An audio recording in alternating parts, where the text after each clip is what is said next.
الحمد لله. الحمد لله الواحد الأحد، ليس من طريق العداد ولكن من طريق أنه لا شريك له في الألوهية، حي بلا ابتداء دائم بلا انتهاء، لا يفنى ولا يبيد ولا يكون إلا ما يريد. أشهد أن لا إله إلا الله وحده لا شريك له، إياه نعبد وإياه نستعين. وأشهد أن سيدنا ونبينا محمدا عبده ورسوله المبعوث رحمة للعالمين. اللهم فصل وسلم على هذا النبي الكريم سيدنا ومولانا محمد وعلى آله وصحبه أجمعين. أما بعد، قال الله تعالى في محكم تنزيله وهو أصدق القائلين: أعوذ بالله من الشيطان الرجيم، بسم الله الرحمن الرحيم. من عمل صالحا فلنفسه ومن أساء فعليها وما ربك بظلام للعبيد. صدق الله العظيم. Ma'asyiral hadirin, jamaah salat Jumat yang insyaallah dimuliakan Allah Subhanahu wa taala. Dalam kesempatan khutbah Jumat yang singkat ini, khatib senantiasa berwasiat untuk diri pribadi, khususnya kepada para jamaah sekalian, agar kita senantiasa meningkatkan keimanan dan ketakwaan kita kepada Allah Subhanahu wa taala dengan sebenar-benarnya takwa. Takwa dalam artian senantiasa menjalankan perintah Allah Subhanahu wa taala dan menjauhi semua larangan-larangannya.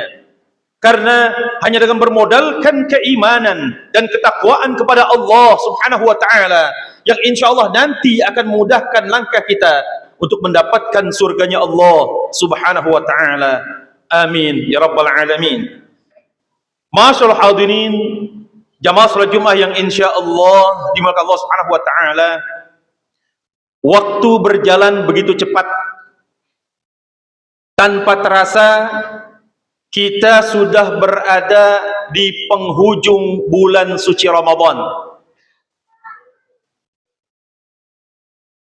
Sebentar lagi kita akan ditinggalkan oleh bulan yang mulia, bulan yang penuh dengan keagungan, keistimewaan yang Allah Subhanahu wa taala berikan kepada kita. Bulan yang begitu amat sangat ditunggu-tunggu dan diharapkan datangnya oleh orang-orang yang saleh. Bulan yang begitu diagung-agungkan di dalam agama Islam, yakni bulan suci Ramadan sebentar lagi akan meninggalkan kita. Sekarang yang harus menjadi satu perhatian bagi kita, apakah kita masih akan diberikan kesempatan oleh Allah Subhanahu wa taala untuk kembali bisa berjumpa dengan bulan suci Ramadan? Apakah Allah Subhanahu wa taala akan masih memberikan kesempatan kepada kita untuk bisa menikmati indahnya beribadah di bulan suci Ramadan? Ataukah sebaliknya, bulan suci Ramadan tetap datang, akan tetapi kita tidak diberikan kesempatan oleh Allah Subhanahu wa taala untuk berjumpa dan beribadah lagi di bulan suci Ramadan? Ma'asyiral hadirin, jamaah salat Jumat yang insyaallah dimuliakan Allah Subhanahu wa taala. Di bulan suci Ramadan begitu banyak pembelajaran-pembelajaran yang kita dapatkan. Terutama pembelajaran yang paling utama adalah dalam melatih kesabaran kita, termasuk dalam melatih ketaatan kita kepada Allah Subhanahu wa taala. Oleh karena jangan sampai kemudian hari-hari yang begitu indah, manakala kita senantiasa tadarus Al-Quran, apakah di pagi hari, di siang hari, di sore hari, di malam hari, kemudian keindahan-keindahan yang kita dapatkan di bulan suci Ramadan, setelah ditinggal bulan suci Ramadan, kemudian kita tinggalkan. Termasuk juga kita dilatih kesabaran akan ketaatan kita kepada Allah Subhanahu wa taala. Manakala Allah memberikan hari-hari yang begitu indah, Allah memberikan kenikmatan kepada kita untuk bisa bangun malam, untuk bisa beribadah pada Allah Subhanahu wa taala. Kemudian jangan sampai ibadah yang sering kita lakukan di bulan suci Ramadan, kemudian setelah ditinggal bulan suci Ramadan, kemudian kita tinggalkan. Termasuk amalan-amalan soleh, ketaatan-ketaatan kita pada Allah Subhanahu wa taala yang kita rasakan begitu nikmat. Ibadah yang begitu indah, yang begitu nikmat yang Allah berikan kepada kita. Yang banyak di antara kita yang mungkin sebelum datang bulan suci Ramadan, mungkin ada yang masih sering meninggalkan sholat, yang masih sering meninggalkan untuk tadarus Al-Quran. Tetapi ketika datang bulan suci Ramadan, Allah berikan kesadaran. Allah jadikan ia taat dalam beribadah, tidak pernah meninggalkan sholat 5 waktu, yang jarang tadarus Al-Quran, kemudian Allah berikan nikmat untuk bisa tadarus Al-Quran, bahkan mengkhatamkan Al-Quranul Karim. Orang yang jarang infak dan sedekah, ketika datang bulan suci Ramadan, Allah berikan kemuliaan, Allah berikan kemudahan untuk mengeluarkan infak dan sedekahnya. Keindahan-keindahan yang Allah Subhanahu wa taala berikan ini, kita usahakan jangan sampai kemudian kita lalai, kita tinggalkan. Termasuk nikmat yang Allah Subhanahu wa taala berikan kepada kita di bulan suci Ramadan, yakni kenikmatan ketika kita bisa melaksanakan sholat berjamaah di masjid.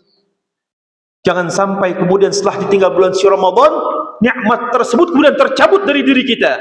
Kembali kita meninggalkan masjid, kembali kita jarang untuk melaksanakan sholat berjamaah di masjid.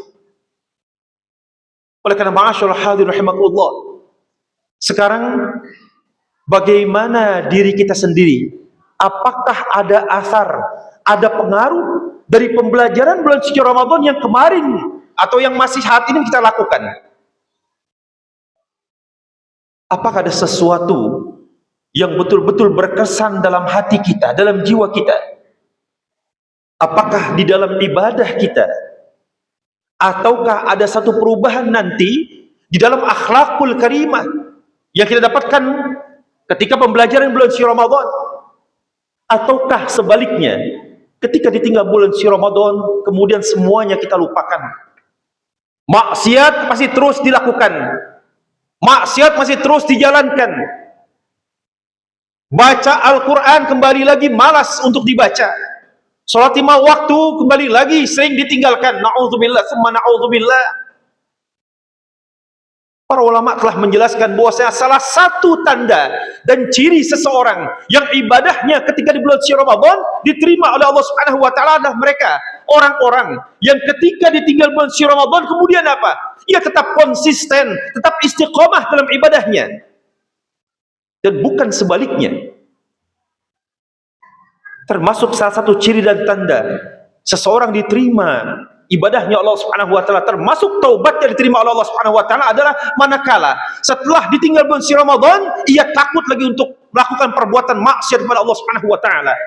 Apalagi ketika meninggalkan perkara-perkara yang wajib sebagaimana salat 5 waktu.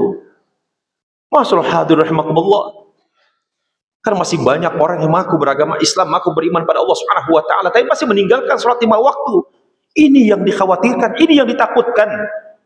Pernah juga saya sampaikan, orang yang meninggalkan sholat 5 waktu dengan sengaja, walaupun hanya 1 waktu, dikhawatirkan meninggal dalam keadaan su'ul khatimah. Apalagi yang setiap hari sering meninggalkan sholat 5 waktu. Kalau seandainya di bulan suci Ramadan ini tidak dipergunakan untuk bertaubat pada Allah Subhanahu wa taala, untuk mohon ampunan pada Allah Subhanahu wa taala, sampai kapan lagi? Sampai kapan kita bertaubat pada Allah Subhanahu wa taala? Allah Subhanahu wa taala berfirman, "Ya ayyuhalladzina amanu taqullaha wal tanzur nafsum ma qaddamat lighad." Wahai orang-orang yang beriman, kata Allah, bertakwalah pada Allah Subhanahu wa taala. Dan hendaklah setiap jiwa dari kalian memperhatikan sesuatu yang akan kalian pertanggungjawabkan kelak di yaumil qiyamah. Kelak kita akan pertanggungjawabkan semua perbuatan kita kelak di yaumil qiyamah pada Allah Subhanahu wa taala. Kemudian kalau seandainya Allah berikan kesempatan yang begitu besar untuk bertaubat pada Allah Subhanahu wa taala di bulan suci Ramadan, kemudian tidak kita pergunakan dengan sebaik-baiknya untuk taubatan nasuha, untuk mohon ampun pada Allah Subhanahu wa taala, mau sampai kapan? Mau kapan lagi? Belum tentu tahun yang akan datang kemudian Allah berikan kesempatan kepada kita untuk bisa beribadah di bulan suci Ramadan, untuk berjumpa dengan bulan Ramadan. Ini kesempatan yang sangat besar yang Allah berikan. Maka jangan disia-siakan. Bagi yang masih melaksanakan ibadah puasa pada hari ini, pergunakan dengan sebaik-baiknya. Masih ada kesempatan yang Allah berikan kepada kita. Pergunakan untuk bertaubat pada Allah Subhanahu wa taala. Dan mohon pada Allah Subhanahu wa taala, mumpung masih masuk dalam kategori bulan Ramadan, untuk kebaikan-kebaikan diri kita, keluarga kita, anak-anak kita. Jangan malas untuk berdoa pada Allah Subhanahu wa taala. Minta sama Allah agar Allah wafatkan kita, keluarga besar kita dalam keadaan husnul khatimah. Agar Allah jadikan anak-anak kita anak-anak yang soleh dan solehah. Minta pada Allah Subhanahu wa taala, termasuk minta pada Allah agar Allah mudahkan kita untuk melangkahkan kaki kita untuk beribadah pada Allah Subhanahu wa taala. Minta sama Allah. Jangan kemudian hanya diam saja tanpa ada ikhtiar, tanpa ada minta pada Allah Subhanahu wa taala. Minta, ini kesempatan. Ingat kata Allah, ud'uni astajib lakum. Berdoalah padaku, akan aku ijabah, kata Allah. Apalagi ini bulan suci Ramadan. Yang kata Rasulullah SAW, li'anna da'awati fi mustajabah. Doa-doa kita akan dijabah oleh Allah Subhanahu wa taala. Pergunakan semua kesempatan yang Allah berikan kepada kita di bulan suci Ramadan untuk senantiasa meningkatkan keimanan dan ketakwaan kita pada Allah Subhanahu wa taala. Pergunakan untuk taubatan nasuha, perbanyak doa pada Allah Subhanahu wa taala agar Allah wafatkan dalam keadaan husnul khatimah. Termasuk minta pada Allah Subhanahu wa taala agar Allah selamatkan kelak kita dari panasnya api neraka. Karena dalam satu hadis disebutkan bahwasanya dari mulai awal Ramadan hingga akhir Ramadan ada di antara hamba-hamba Allah yang Allah berikan pembebasan kelak di yaumil qiyamah dari panasnya api neraka. Mudah-mudahan orang-orang yang Allah berikan pembebasan dari panasnya api neraka itu adalah termasuk kita semua. Amin ya rabbal alamin. Para jamaah sekalian, insyaallah diberkati Allah Subhanahu wa taala. Mudah-mudahan ibadah puasa yang kita lakukan di bulan suci Ramadan di tahun ini diterima oleh Allah Subhanahu wa taala. Mudah-mudahan semua amal soleh yang kita lakukan pada bulan suci Ramadan ini semuanya pahala dilipat gandakan oleh Allah Subhanahu wa taala. Dan mudah-mudahan Allah Subhanahu wa taala menjadikan kita hamba-hamba Allah yang muttaqin, hamba-hamba Allah yang bertakwa pada Allah Subhanahu wa taala setelah ditinggal bulan suci Ramadan, sehingga kelak Allah wafatkan kita semua dalam keadaan husnul khatimah. Amin ya rabbal alamin. Barakallahu li wa lakum fil Qur'anil Karim wa nafa'ani wa iyyakum bima fi minal ayati wa dzikril hakim wa taqabbala minni wa minkum tilawatahu innahu was-sami'ul alim. Wa rabbil ighfir warham wa anta khairur rahimin. Allahumma salli ala sayyidina Muhammad wa ala ali sayyidina Muhammad.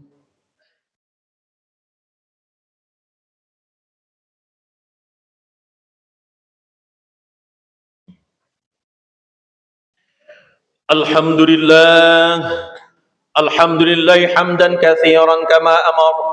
Asyhadu an la ilaha illallah wahdahu la syarika lah, irghaman liman jahada bihi wa kafar. Wa asyhadu anna sayyidana wa nabiyyana Muhammadan abduhu wa rasuluh, sayyidul khalaiqi wal bashar. Allahumma fasalli wa sallim ala sayyidina Muhammad wa ala alihi wa sahbihi ajma'in. Amma ba'du, fa ya ibadallah,